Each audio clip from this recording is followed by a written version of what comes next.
How do we know that Jesus actually died? I'm sure some of you said when you speak to people, some people say Jesus didn't die. Jesus was replaced by someone else. Or Jesus just fainted.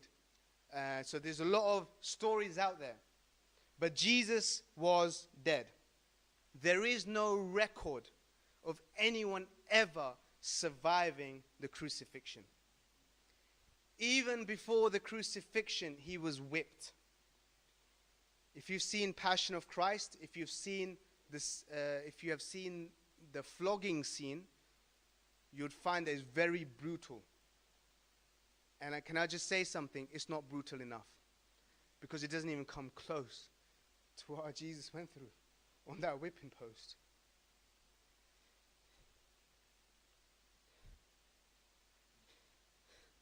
He was stripped. He was tied to a pole. He was whipped with a whip that was braided. It had metal balls in it. They were woven into the cord so that the whip would strike the flesh.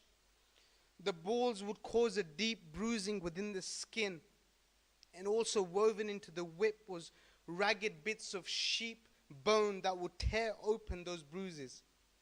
In many cases, the backs of the victims who were flogged were so shredded that you could see their spine. It was exposed. Many even died before he went to the cross. Doctors, when they see this, when they read this text of Jesus going through these motions, they have indicated that Jesus was in hypervolemic shock. He was in shock from the great loss of blood. He was already in critical condition. Then he had 5 to 7 inches of nails driven through his wrists and feet. And when he hung on that cross, his arms would have been stretched about 6 to 7 inches in length. His shoulders would have been dislocated, which actually fulfills a prophecy in Psalm 22 verse 14, where it says, all my bones are out of my joint.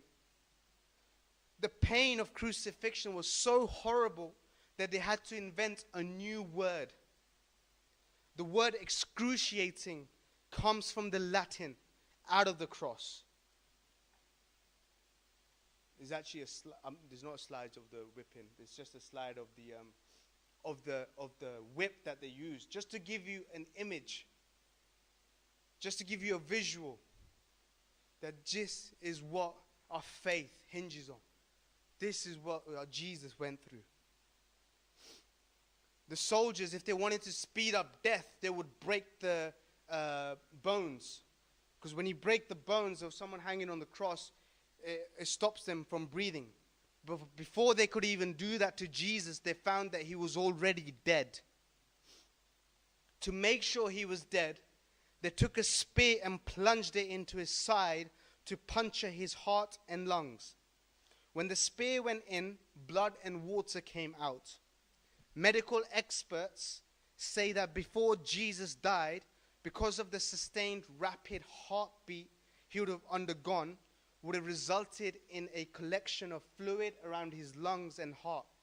So when that spear went in, it would have released clear fluid and blood, just as John described it in his text. He wasn't a medical expert, but medical experts nowadays said they verifies it.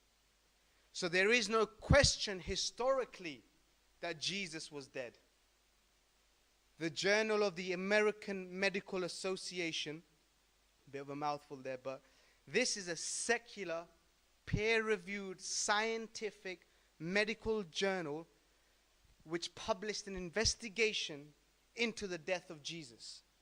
And this was their conclusion, I quote, "Clearly the weight of the historical and medical evidence indicates that Jesus was dead before the wound to his side was inflicted.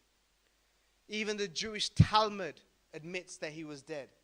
There is an atheist scholar out there called Gerd Ludemann, said this. He's an atheist. He's written many books to disprove Christianity. But when it came to the resurrection, the death of Jesus, he said this: Jesus' death as a consequence of crucifixion is indisputable. Indisputable, coming from an atheist.